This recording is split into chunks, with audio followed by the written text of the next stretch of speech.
It's early September. I'm on a tractor. Got my cyclone seeder. Got some seed.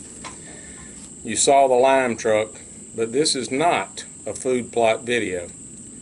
You know why it's not? Because there's 10,000 food plot videos.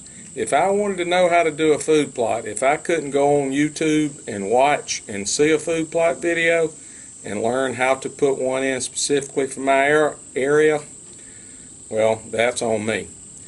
I used to enjoy watching that kind of stuff on TV, but TV has gotten to where I can't even sit through the commercials. When I sit through, they're in a contest to see who can be more gross than the other one. And trust me, there's a lot of them winning. Most of them for laxatives. Yeah.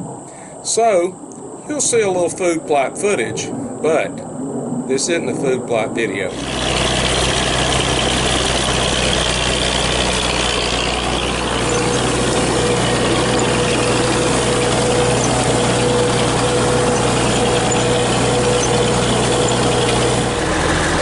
Not a stand placement video, although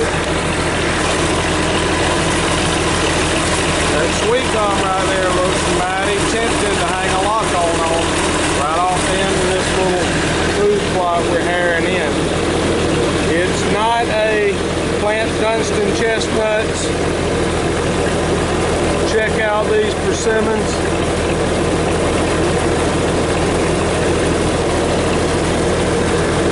Planted crab apples down the edge, but they hadn't made yet. It's none of those things.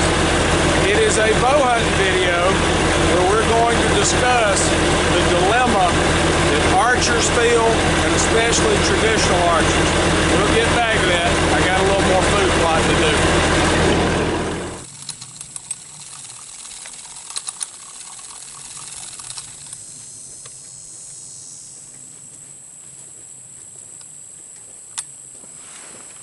Still not a food plot video.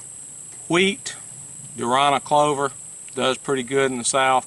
I'm hoping that the rat urine that has soaked my cedar puts a little more nitrogen in, helps it start up early. No, the dilemma is this. The dilemma is,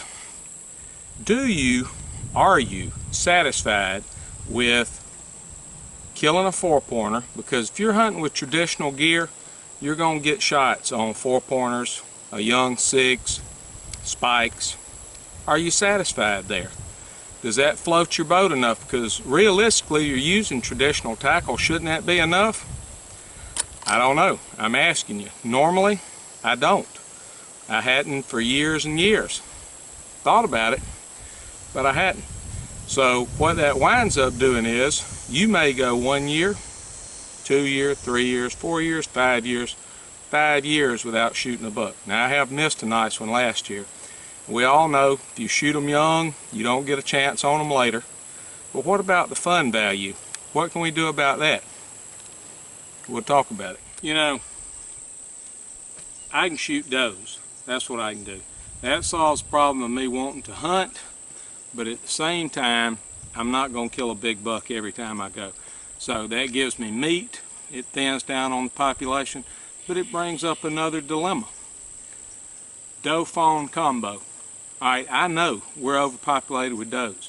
I need to man up, have enough lack of conscience to be able to shoot the doe with the fawns. I need to. Not fawns, but you know, lost spot, still gonna survive. I need to be able to do that. But I don't know if I can or not. I hadn't yet, which is why we're overpopulated with does. I try to find a loner, one that doesn't get along with the herd. Nobody likes her. She's a real biatch. So I stick her. She's my freezer meat. Do that a couple of times. It's all good. But I don't know that I can do that. So that's dilemma number 2 that we as bow hunters have to think about.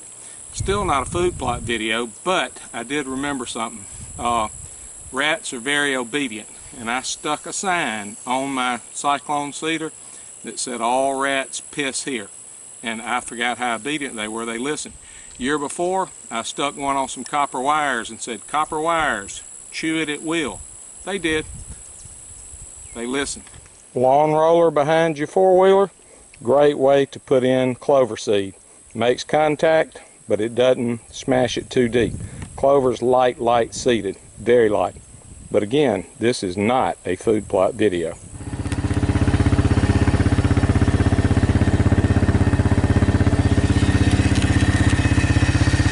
All rolled down, ready to hunt. Not a food plot video, but brings into question, planting a food plot, what about corn? Do we use corn where it's legal?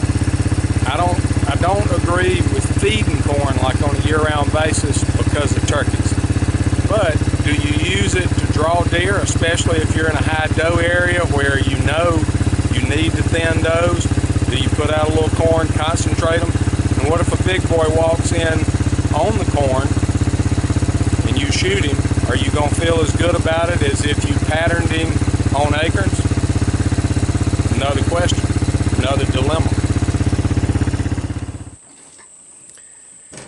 And what about like hunting a high fence operation? They say it's 1,000 acres. These deer are completely wild. Well, yeah, till you pour feed out there and they can't leave. They got to hit a fence somewhere. What about that? Do you feel good about it? Do you not? Let's take that a step further. What about, I think everybody can agree on this, what about remote detonation, where the person has a computer screen, they're remotely monitoring a gun, they click, it shoots the deer? I think everybody can agree that's pretty pathetic, or at least it has nothing to do in my mind with hunting or woodsmanship. Now, all those other dilemmas, that's something everybody has to work out on a case-by-case basis. I believe that we're free to pick and choose, and it's whatever makes you happy. Will I shoot a four-pointer this year with the longbow? I don't know. I can't say I won't. I really don't think I will. I'll probably shoot a doe and be happy. Hopefully, I see something like that and actually make the shot. Other than that, do what makes you happy. And if being outside, even if you shoot nothing, being outside in God's creation, knowing God loves you, that's enough. A chilly morning, a little frost, warm cup of coffee, come into a biscuit, catch yourself a nice nap and watch some college football. That's something everybody can agree on. Hey, we're kind of transitioning over to Rumble. Check us out over there. We got a video, wasp removal using Old Red. It's pretty entertaining. Check that one out. It's Whitetail Cartel on Rumble. On YouTube, like us, subscribe. We appreciate you. We appreciate you watching. Stay with us. Bow season comes in 2 days, which means we'll have some footage, we hope, of deer. Maybe even have some footage of shooting one. Either way, we're going to be out there doing it. Hope you are. See you next time.